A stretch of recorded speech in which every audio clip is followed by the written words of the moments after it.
Now, there is one thing that one should never do. But I'm gonna do it anyway!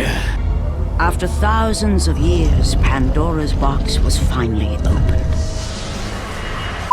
Hello, my fellow hunters. Okay, before this inevitable war rages, let's lay down a few ground rules. Number one, what I will be talking about today is hard, factual, literally Capcom, like Ryozo himself level said things, okay? So the amount of tinfoil head application shall be kept to a minimum. And secondly, I know it has been a while, over a couple years, since I have poked the veritable hornet's nest that is talking about the equal dragon weapon and the ancient dragon war. Ancient concepts that some revile and some revere, and some don't really think about at all. And whatever camp you fall into, that's fine, but I think all three camps can agree.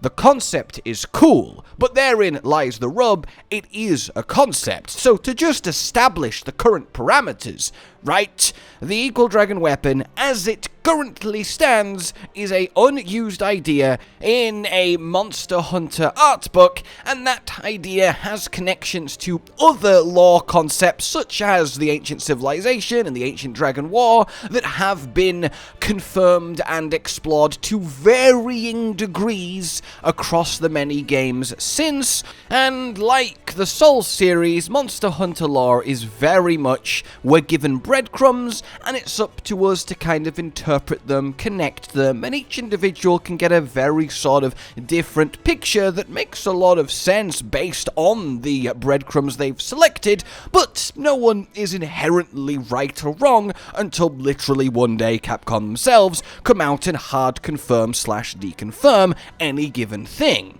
Now, all of this is to say that 3 years ago, and I can't believe I'm saying this, and I also don't know how I even missed it, but 3 years ago, and a bit more, there was an interview with the Rise developers, including Ryozo.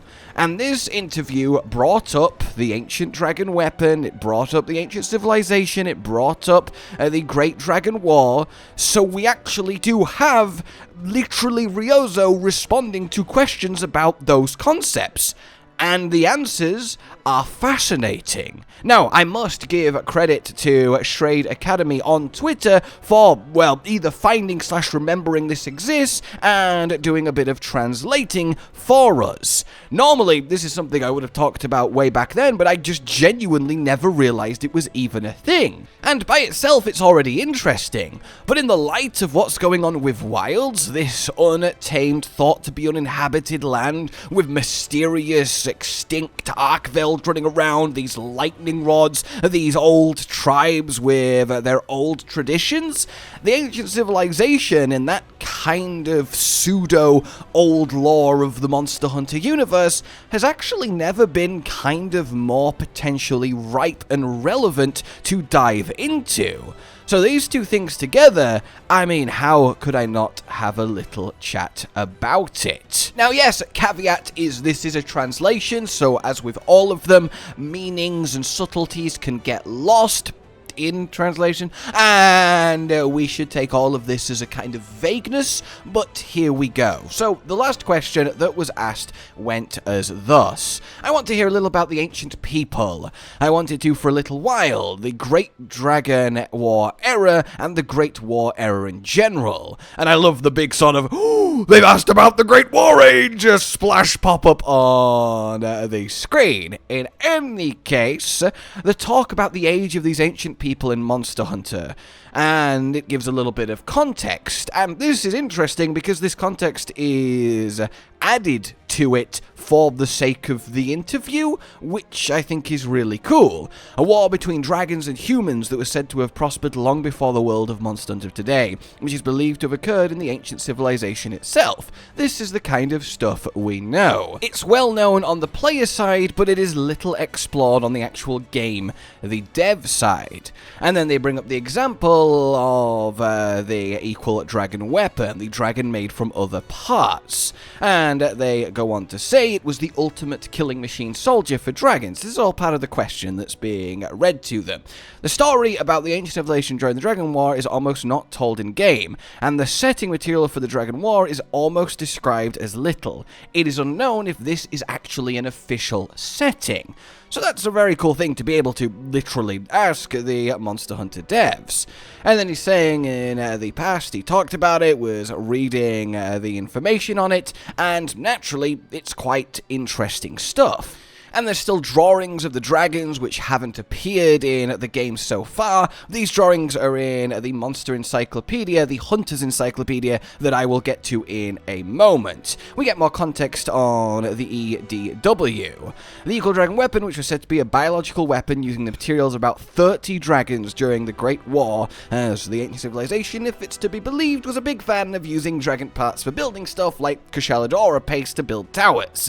And yes, it is especially famous amongst the fans because, look, let's be honest, it's a very gnarly concept.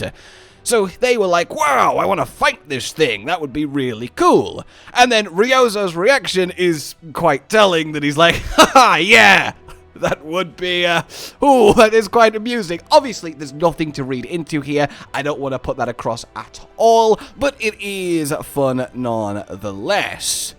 So he ends it with the question saying that I really want to play a game set in the Dragon War era. And then very much highlighted with, ooh, I want to play a game in the Dragon War era, what say you, Monster Hunter people? Which is quite funny. And then the real crux directly going, are you actually going to make that someday? Are you going to make us a Ancient Civilization Dragon War type game? Huh? Are you? Ooh, surprised he's not leaned over and started elbowing and winking at him. So Ryozo is finding this greatly amusing, and that, well, in turn, is greatly amusing. So now we get to their actual answer. And I want to note that at no point is their answer A, oh yeah, that's just old concept art, it's not real, it's not really a thing, don't worry about it. Or B, oh yeah, that's awesome, someday we want to do it, that's very cool. So again, the devs are very much acknowledging its existence without actually hard doing any sort of favors for the pro or the anti camp for this bit of the lore, which is very much a deliberate thing. They could easily stomp it out, so clearly the devs themselves do have some kind of latent interest in it and the stuff in the Hunter's Encyclopedia, which is actually what they go on to talk about. Hell, the last time I did talk about this a couple of years ago, it was for when a model builder wanted to build a model of the Equal Dragon Weapon, and Capcom said, yeah, that's fine, and they officially licensed it so it would all be above board. So clearly they are interested in protecting the idea that is this creation. In any case, they said the encyclopedia was laying ground for shocking monsters. In a certain moment, when we're choosing a monster, the one that shocked us the most was Wyvern Rex. And here we start to get a little bit wildsy as he directly names an extinct species, the ancestor of flying wyverns, but very directly the ancestor of Tigrex.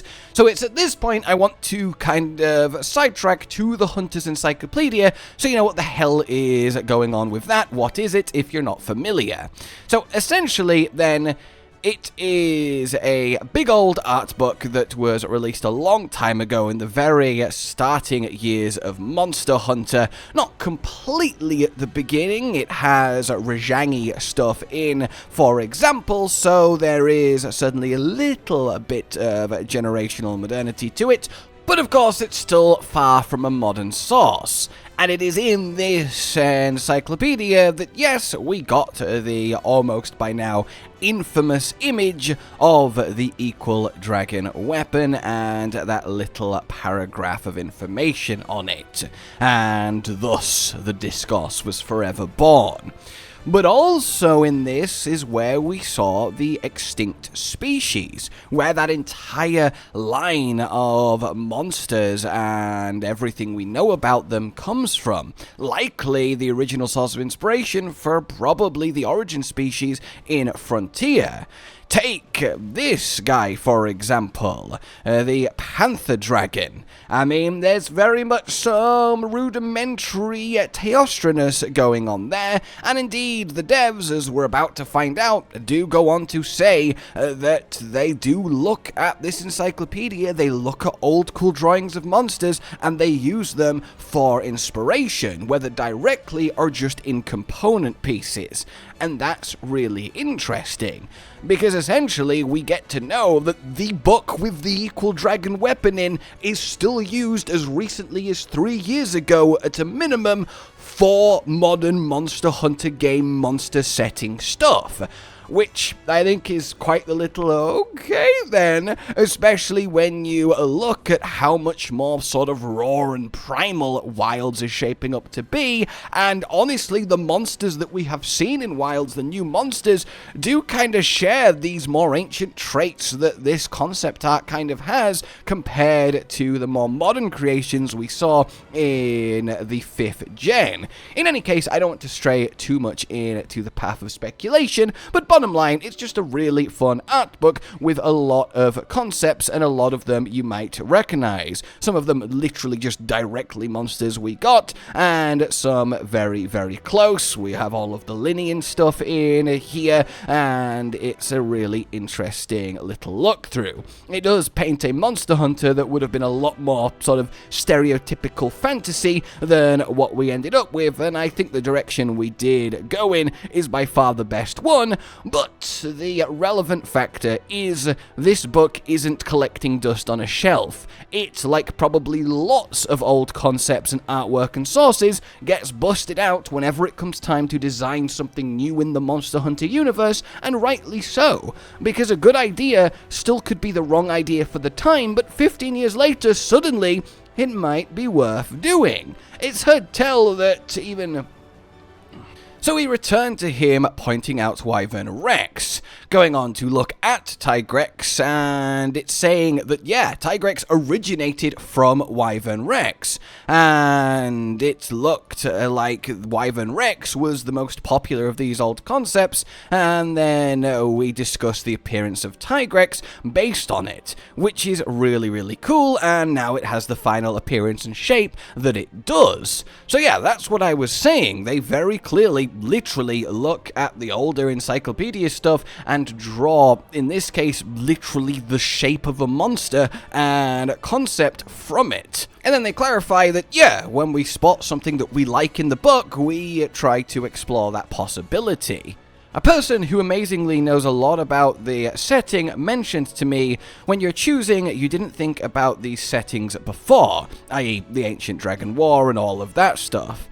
For starters, when we're making a game, we choose what is the strongest point that we're going to make it from, and begin to make it from there, which, yeah, makes a lot of sense, and then they start making the setting that it will take place in, so the Forbidden Lands in Wilds. But the concepts who remained or get abandoned and don't get used, everything which was the forefather of Monster Hunter that can be excellent, drawing a comparison to manga, who also live within everyone's hearts. Essentially saying that this stuff from long ago, the ideas that never made it or were altered perhaps beyond recognition, they aren't forgotten. They still are very, very present in the minds and indeed hearts of the devs, using the Wyvern Rex as a great example of that. And I think that's very, very intriguing. This all finally is climactically summed up, really, when they say that there are settings that we intentionally dared to leave it unset as rumors and suppositions. Basically saying that, yeah, we deliberately haven't kind of said anything or touched upon the ancient civilization and the ancient dragon war and the equal dragon weapon because we want them to be deliberately left as a mystery. And the easy inference of that is, in case we ever choose to do anything with them in future. I don't think that's a crazy conclusion to draw, and I imagine that's likely the conclusion they are trying to project. But essentially what we have learnt from this little chat 3 years ago is kind of 3 core facts that are worth ruminating on. Number 1, they certainly are aware of the equal dragon weapon, the ancient civilization, the ancient dragon war, and they feel no need to cast them down, dismiss them, or anything like that. They then, this is 2, use the old artwork, the Hunter's Encyclopedia, that has all of those 3 things I just mentioned in and around it as inspiration for when they're designing modern Monster Hunter games, such as Tigrex, Wyvern Rex, and so on. And then thirdly, they like that all of this old lore stuff is, well, liked by fans, and it is a deliberate mystery, and this kind of who knows vibe. So those 3 things together are very exciting. Of course, there's not any like hard confirmations or revelations in here, but I think there is enough that it really isn't impossible, and that is the key word. It is not impossible that going forward through the years, through the Monster Hunters, there will come a day where one of the devs goes, hey, do you think it's time to set a Monster Hunter game in the past during the Ancient Dragon War? Hey, do you think it's time to make a game focused on the ancient civilization? Hey, do you think it's time to make something representative of the equal dragon weapon?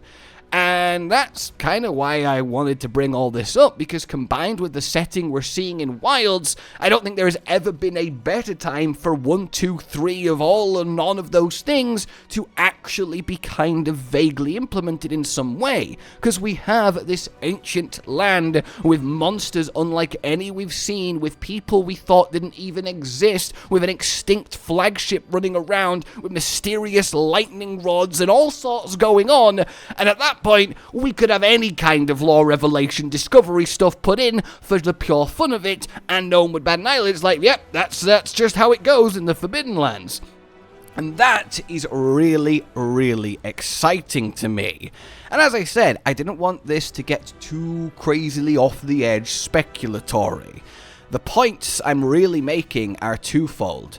I think, based on how the devs project their answers on these topics, and what we've seen so far in Wilds, that if we were to get anything related to this kind of old, half-confirmed, half-not-confirmed, yada-yada lore stuff, Wilds would be a good candidate, and I think it wouldn't be completely shocking or surprising if any parallels were drawn and used based on that. And that, inherently, is kind of exciting. And it is nice that they do know that we, as the community of Monster Hunter, do have this, let's say, intense set of opinions when it comes to these topics. So let me know what you guys think based on this, based on what Wilds is doing. Would it be a fun thing or an anticlimactic thing if we started playing it and found out there was some kind of deeper ancient civilization shenanigery going on? Obviously, I love that kind of stuff, and I think they would do it fantastically, so I can't help but say I would be all aboard, but I could totally understand if people would rather just forever leave that alone and explore new settings and stories. In any case, yeah, this has been a lot of fun to talk about. Like if you've enjoyed this, subscribe, hit the bell for more, consider supporting the future channel on Patreon down below, and until we meet again, a goodbye. Josh, Cotton, and Hollow with the videos, dropping the humor like a hammer on your tippy toes, bringing entertainment on a daily arrangement to take our insanity and turn it into entertainment. Yes, I said entertainment twice, to reiterate that it is nice to look into your faces on a mostly daily basis when you let us in your homes to make the whole world a stage. Goodbye.